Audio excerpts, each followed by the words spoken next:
Hello friends, अब हम करने जा रहे हैं कि हमने लास्ट लेक्चर में हमने किया था कि परफेक्ट कंपटीशन होता है क्या, उसके फीचर्स क्या है, और लास्ट एक पॉइंट हमने किया था कि average revenue is equal to marginal revenue. क्यों, वाई?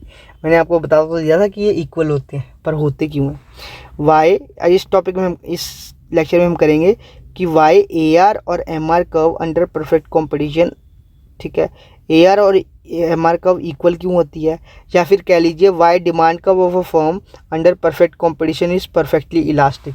क्यों demand curve of a firm perfectly elastic होती है, ठीक है, in under perfect competition. So under perfect competition the number of firms producing homogeneous product is so large, ठीक है। Perfect competition में क्या होता है कि इतनी सारा फर्म्स होती हैं, इतने सारे आइडेंटिकल प्रोडक्ट्स या होमोजीनियस गुड्स बनाती हैं, इतने ज़्यादा तादाद में बनाती है कि that single firm can not influence. उससे क्या होगा कि इतने सारे प्रोडक्ट बन रहे हैं, इतनी सारी चीज़ें बन रही हैं, इतने सारे नंबर ऑफ सेलर्स हैं, तो फिर कोई एक सिंगल सेलर कैसे इन्फ्लुएंस कर लेगा पूरी मार्केट की प्राइस को? सीधी सी बात है यार, पूरी दुनिया एक तरफ है, आप अकेले खड़े हो, कितना ही प्राइस इन्फ्लुएंस कर लोगे? मैं मानता हूँ अकेले बंदे में हिम्मत होती है, मगर ये इकोनॉमिक्स है भाई, यहाँ मार्केट की चलती है, इंसान की नहीं। मार्केट जो डिसाइड करेगा, समूह मार्केट, वो चीज़ चलेगी यहाँ, ठीक है।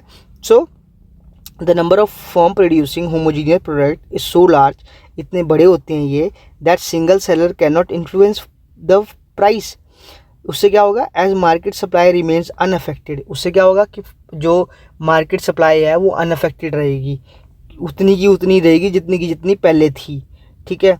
अगर इन्फ्लुएंस वो प्राइस करता, तो मान लो प्राइस बढ़ा देता तो सप्लाई भी बढ़ जाती, प्राइस कम कर देता तो सप्लाई भी कम मिल जाती, लेकिन क्योंकि वो प्राइस इन्फ्लुएंस नहीं कर पा रहा, उसकी वजह से सप्लाई भी उतनी की उतनी है, ठीक है।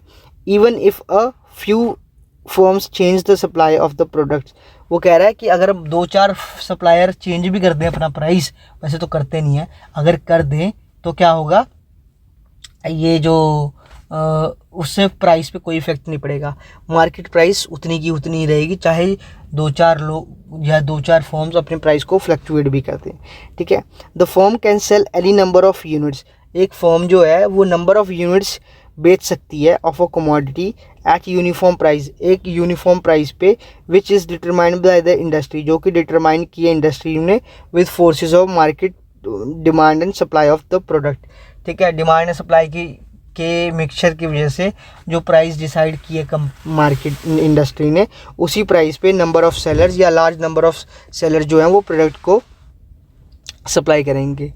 It means that the firms has to accept the price as determined by the industry, जो फर्म्स है वो प्राइस को डिटरमाइन करेंगी, प्राइस को एक तरीके से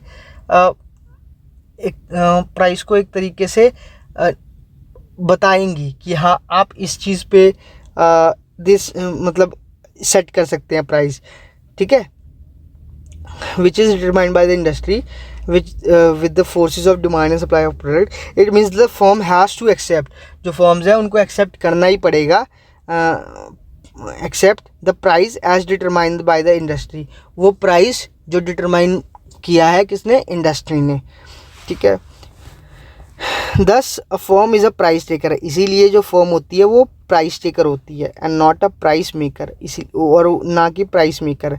the firms demand curve is parallel to X axis and demand curve is perfectly elastic and equal A R equal to M R curve, ठीक है। इसीलिए फर्म्स जो हैं वो प्राइस टेकर होती है ना कि price maker. Firms demand curve is parallel to X axis, जो फर्म की डिमांड कर्व होती है वो पैरेलल हो जाती है एक्स एक्सिस के, ठीक है।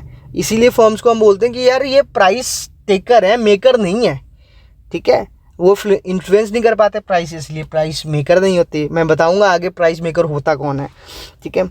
And not a price maker, the demand curve is parallel to X axis, demand curve देखिए, ये देखिए पैरेलल टू एक्स एक्सिस है, ठीक है। And the demand curve is perfectly elastic, elastic है, नंबर ऑफ यूनिट इस पर सेल हो सकते हैं, ठीक है। Price remains the constant whether quantity demanded is O Q और ओ क्यू वन। वो कह रहा है कि प्राइस तो सेम ही रहेगा, चाहे क्वांटिटी जितनी मर्जी बढ़ा लो, चाहे ओ क्यू कर लो, ओ क्यू वन कर लो, ओ क्यू टू कर लो, ओ क्यू थ्री कर लो, वगैरह वगैरह, ठीक है। तो अब समझ में आया कि AR और MR कर्व क्यों इक्वल होते हैं परफेक्ट कंपटीशन में, या फिर demand curve of under perfect competition curve क्यों परफेक्टली इलास्टिक होती है।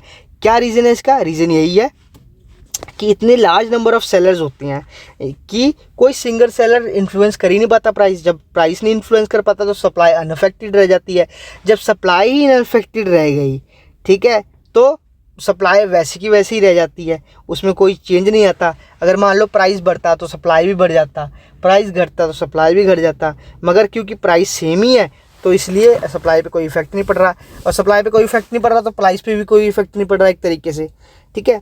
तो जो फर्म्स हैं वो किसी भी प्रोडक्ट को बेच सकती हैं, लेकिन किस पे? सिर्फ AR यूनिफॉर्म प्राइस लाइन पे। मतलब एक प्राइस लाइन जो सेट करी है इंडस्ट्री ने, और वो कैसे सेट करी है? With the help of market forces of demand and supply, ठीक है।